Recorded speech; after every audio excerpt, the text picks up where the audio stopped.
Cie, 2, 3. Dan sana sadanya, jangan lupa sebelum tonton video ko, tekan tombol subscribe dan aktifkan lonceng notifikasi supaya dan sana bisa menonton video-video terbaru dari kami. Komen serta share ke kawan-kawan ya. Kali ini kita akan membahas tentang Rahmah El Yunusiah, tokoh pejuang kemerdekaan wanita Minang. Yuk ditonton videonya sampai selesai, dan sebelum itu jangan lupa untuk subscribe, like, komen, dan aktifkan notifikasi agar Dunsana tidak ketinggalan dengan video-video terbaru kami.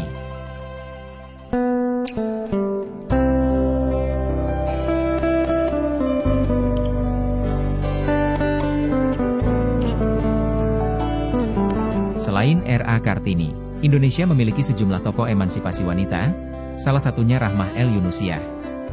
Meskipun nama beliau tidak sebesar Raden Ajeng Kartini, perannya cukup diperhitungkan. Rahmah El Yunusiah merupakan seorang reformator pendidikan Islam dan pejuang kemerdekaan Indonesia. Beliau lahir di Padang Panjang dan terkenal sebagai pendiri Diniyah Putri. Saat itu, Diniyah Putri tercatat sebagai sekolah khusus perempuan pertama. Perjuangannya mendirikan sekolah ini tidak mudah, ia harus berdebat dengan para penjajah untuk mendirikan sekolahan tersebut. Selain memperjuangkan hak perempuan, Rahmah juga aktif di bidang pergerakan sosial, keagamaan, hingga politik. Ia juga pernah mendapatkan tanda kehormatan dari dalam dan luar negeri. Tidak mengenyam pendidikan formal. Rahmah El Yunusiah yang lahir pada 29 Desember 19 tepatnya di Bukit Surungan, Kecamatan Padang Panjang Barat, Sumatera Barat. Ia merupakan dari Syekh Muhammad Yunus dan Rafiah. Seperti yang diketahui bersama, bahwa Rahmah kecil tidak pernah mengenyam pendidikan formal. Ia dibimbing oleh sang ayah yang merupakan seorang kadi atau hakim agama yang juga dikenal sebagai cendekiawan Islam. Lalu kemudian, sepeninggal ayahnya, ia dibimbing oleh kakaknya hingga mahir membaca. Tidak hanya itu, Rahmah juga diajari menulis Arab serta Latin. Pada saat remaja, Rahmah pernah menikah tetapi akhirnya bercerai. Setelah bercerai, Rahmah fokus untuk memperjuangkan cita-citanya untuk menghilangkan diskriminasi yang diterima perempuan. Pada saat itu, Rahmah ingin setiap perempuan mengerti hak dan kewajiban sebagai anggota masyarakat melalui pendidikan yang layak. Namun, pada masa penjajahan, banyak perempuan yang tidak diperbolehkan mengenyam pendidikan yang tinggi. Yang dilakukan oleh Rahmah El Yunusiah. Kota Padang Panjang di Sumatera Barat abad 20 termasyhur sebagai kota pelajar dan pusat pergerakan kemerdekaan. Di kota Serambi Mekah berhawa dingin itu, tepatnya di Jalan Abdul Hamid Hakim, terdapat dua kampus pendidikan Islam bersejarah di Minangkabau. Kampus pendidikan yang legendaris tersebut ialah Perguruan Tawalib yang didirikan oleh Dr. Haji Abdul Karim Amrullah, Haji Rasul, dan Perguruan Diniyah Putri yang didirikan oleh Rahmah El Yunusiah, 1900-1969. Rahmah menggagas lahirnya Madrasah Perguruan Diniyah Putri Padang Panjang pada 1 November 1923 di latar belakangi cita-cita dan kepedulian untuk mengangkat harkat dan derajat kaum perempuan. Ia mendobrak tradisi lama yang menghambat kaum perempuan mendapat kesempatan mengenyam pendidikan yang memadai setara dengan kaum laki-laki. Kepribadian Rahmah dibentuk oleh kakaknya Zainuddin Labai El Yunusi pendiri Diniyah School dan gurunya Abdul Karim Amrullah. Sepanjang hayatnya, Rahmah merupakan sosok perempuan pejuang yang gigih dan selalu menjaga kepribadian sebagai muslimat. Perempuan diharapkan bisa tampil menjadi pemimpin di masyarakat atau pendidik di rumah tangga dan keluarganya. Filosofi pendidikan yang diajarkan Rahmah ialah mendidik seorang anak laki-laki berarti mendidik seorang manusia, sedangkan mendidik seorang anak perempuan berarti mendidik suatu keluarga dalam rumah tangga. Dengan demikian pendidikan yang diselenggarakan Perguruan Diniyah Putri bertujuan untuk membentuk putri yang berjiwa Islam dan ibu pendidik yang cakap, aktif serta bertanggung jawab tentang kesejahteraan masyarakat dan tanah air atas dasar pengabdian kepada Allah Subhanahu wa Ta'ala. Rahmah masih sempat menyaksikan perjuangannya membuahkan hasil yang disyukuri. Murid-murid Diniyah Putri berasal dari berbagai daerah di Indonesia dan negara tetangga seperti Malaysia, Singapura, dan Brunei. Diniyah Putri Padang Panjang merupakan pesantren putri pertama di Asia Tenggara. Diniyah Putri kemudian membuka cabang di beberapa provinsi yang diprakarsai oleh para alumni. Di masa revolusi mempertahankan kemerdekaan Republik Indonesia tahun 1945, Rahmah terjun ke medan perjuangan fisik. Ia menjadi bundukan duang dari Barisan Sabilillah dan Hizbullah di Sumatera Barat. Dalam masa revolusi kemerdekaan, Perguruan Diniyah Putri memberikan andil perjuangan dengan sarana yang dimilikinya untuk mendukung perjuangan kemerdekaan bangsa. Perguruan Diniyah Putri menolak subsidi dari pemerintah Hindia Belanda.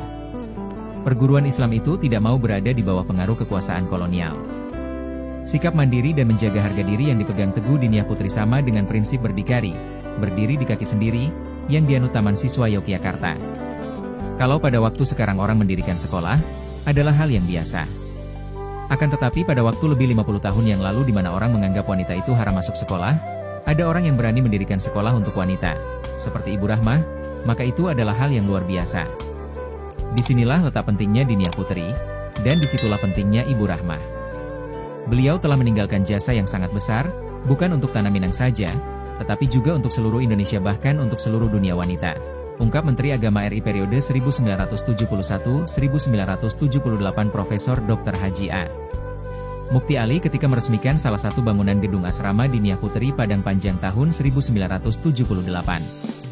Rektor Universitas Al-Azhar Cairo Dr. Syekh Abdurrahman Taj tahun 1955 mengunjungi Indonesia dan meninjau Dinia Putri Padang Panjang.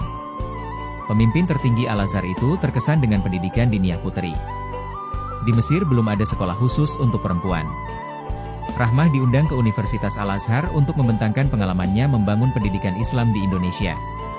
Pemimpin Dinia Putri Rahmah El Yunusiah adalah ulama perempuan pertama yang dianugerahi gelar kehormatan, Syaikhah, dari Universitas Al-Azhar Cairo. Sistem dan pola pendidikan perguruan Dinia Putri Padang Panjang menginspirasi Universitas Al-Azhar hingga mendirikan Kuliatul Banat yakni fakultas khusus untuk perempuan. Pada tahun 1958 untuk pertama kali alumni Dinia Putri mendapat beasiswa melanjutkan studi ke Universitas Al-Azhar Cairo, antara lain Isnania Saleh dan Zakiyah Darajat. Pahlawan pendidikan Islam yang tangguh itu meninggal pada malam takbiran Hari Raya Idul Adha tanggal 26 Februari 1969 di Padang Panjang. Rumah kediamannya sekarang menjadi Museum Rahmah El Yunusiah. Cita-cita Rahmah yang belum terwujud ialah mendirikan rumah sakit khusus untuk perempuan. Setelah wafatnya Rahmah El Yunusiah, kepemimpinan perguruan Dinia Putri dilanjutkan oleh Dr. Randa Hajah Isnania Saleh. Setelah Isnania Saleh meninggal dunia, Dinia Putri secara berturut-turut dipimpin oleh Hajah Husainah Nurdin, Hajah Hasnia Saleh, dan sekarang Hajah Fauzia Fauzan El Muhammadi, C. Ak. MSI. Perguruan Dinia Putri Padang Panjang kini menyelenggarakan program pendidikan anak usia dini, madrasah ibtidaiyah swasta, madrasah sanawiyah swasta, sekolah menengah pertama, madrasah aliyah swasta Kuliatul MU Alimat El Islamiyah, dan sekolah tinggi ilmu tarbiyah, STIT. Keberadaan Dinia Putri membawa pencerahan bukan hanya bagi dunia pendidikan Islam di Sumatera Barat, tetapi mewarnai Indonesia melalui para alumninya. Dalam bidang kebudayaan, model busana jilbab pelajar Dinia Putri Padang Panjang yang memiliki kekhasan atau dahulu dikenal sebagai model kerudung Ka'amah menjadi trendsetter model busana muslimah di Sumatera Barat di masanya. Seiring perkembangan zaman perguruan Dinia Putri mengembangkan visi menjadi pusat pendidikan Islam modern berlandaskan Al-Quran dan hadits yang menghasilkan karya di pentas dunia. Dinia Putri menetapkan misinya ialah 1. Membangun dan mengembangkan berbagai pusat keunggulan pengetahuan bersumberkan Al-Quran dan hadits. 2. Menyiapkan sumber daya manusia yang berkualitas global dan berakhlak sesuai syariah. 3. Mengembangkan kegiatan usaha secara profesional untuk mencapai kemandirian berkarya. Kurikulum Dinia Putri sejak masa Rahmah meliputi pelajaran agama, bahasa Arab, pelajaran umum dan keterampilan. Perguruan Islam ini menerapkan perpaduan kurikulum Kementerian Agama RI, kurikulum Kementerian Pendidikan dan Kebudayaan, dan kurikulum lokal Dinia Putri.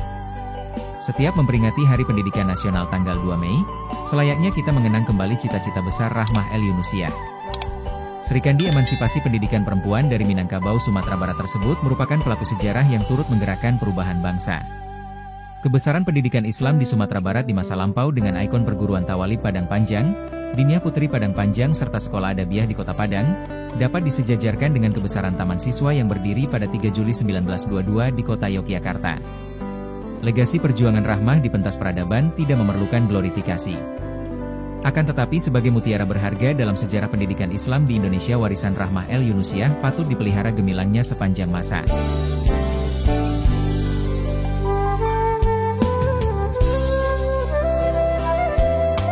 Sekian mungkin sedikit cerita tentang Rahmah El Yunusiah, tokoh pejuang kemerdekaan wanita Minang.